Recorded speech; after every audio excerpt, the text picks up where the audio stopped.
Hello, good morning सर्वांना. मी प्रियांका तळगावकर ब्लॉग्समध्ये तुमच्या सर्वांचं मनापासून स्वागत.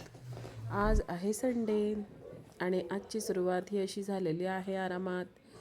तर सर्व आवरून घेतले. सकाळचे आपलं नेहमीचं रुटीन असतं ते आवरून घेतलेलं आहे. स्किन केअर करून झालेलं आहे आणि आता नाश्त्याची सुरुवात झालेली आहे. पोहे केलेत मी आणि पोह्यांवरती बघा आज ओलं खोबरं माझ्याकडे होतं, त्यामुळे ओलं खोबरं असं किसून घेऊन त्याच्यामध्ये मिक्स करून घेतलेलं आहे. त्याने ना पोहे खूप छान लागतात, मस्त लागतात.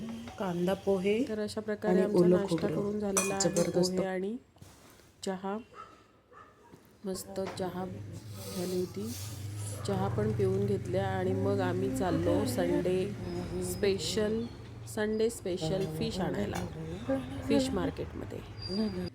तर आता आम्ही चाललेलो आहोत आवरून फिश आणण्यासाठी आणि आम्ही अर्धा एक तासाभरात आम्ही फिश मार्केटला पोहोचलो आहे. तर असे खूप प्रकारचे फिश होते. पापलेट, पिवळी वाम, गोडा पाण्याची मच्छी, समुद्री मच्छी असे होते. भरपूर प्रकारचे मासे होते. प्रॉन्स तर इतके जास्त होते. तांबडे प्रॉन्स, काळे प्रॉन्स असे मोठ्या मोठ्या साईजचे होते आणि एकदम असे बारीक साईजचे पण होते. पहिल्यांदा मी प्रॉन्स घेतले होते आणि हलवा आणि बारीक छोटे मासे आणि पॉपलेट घेतले होते. मग माझा प्रभास बोलला की मम्मा मला प्रॉन्स नको आहे, मला फक्त पॉपलेट घे. मग मी ते बारीक मासे काढले, प्रॉन्स काढून ठेवले आणि मग त्याच्यासाठी पॉपलेट आणि ब्लॅक पॉम्फ्रेट म्हणजे हलवा आणि सुरमई एक अर्धा किलोची आणि एकच छोटासा पॉपलेट असे मासे घेऊन आम्ही फायनली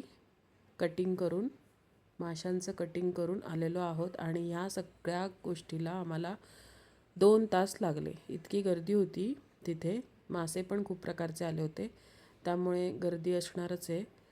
पण गर्दी असल्यामुळे आम्हाला चक्क 2 तास लागले आणि 2 तासानंतर आम्ही घरी आलो. फिश कट केले मस्तपैकी. फिश कट करून घेतले आणि मग घरी आल्यानंतर सगळी प्रोसेस सुरू झाली. चांगले मस्तपैकी वॉश करून घेतले, व्यवस्थित स्वच्छ पाण्याने वॉश करून घेतले आणि मग हे बघा लॉबस्टर पण होते. लॉबस्टर, खेकडे, काळे खेकडे, तांबडे खेकडे असे होते. तर मग घरी आल्यानंतर मग मस्त धुवून घेतले. छान मस्त फ्रेश होते एकदम. हे बघा रेड रक्त दिसतंय, तर मग लाल असं भडक, तर फ्रेश होते एकदम मासे. आणि मग धुवून घेतल्यानंतर चांगले आलं लसूण पेस्ट केली. फ्रेश आलं लसूण पेस्ट बनवली. त्यानंतर लिंबू मिक्स करून आणि हळद, थोडं मीठ असं पेस्ट करून त्याला लावून घेतलं माशांना. सगळ्या माशांना ते लावून घेतलं, मॅरिनेट करून घेतलं. आणि त्याच्यानंतर मग घरचा लाल मसाला, थोडी हळद आणि मीठ हे परत मिक्स करून आणि थोडं कोकमचा आगोळ टाकून त्याला ते मसाला लावून घेतला. माशांच्या पीसना मसाला लावून घेतला आणि मग फ्राय करून घेतले रवा आणि तांदळाच्या पिठामध्ये. तर असा होता आजचा Sunday special fish blog. Video आवडला असेल तर लाईक अँड सबस्क्राईब करो. भेटूया पुढच्या व्हिडिओमध्ये. बाय बाय, तोपर्यंत टाटा. बाय.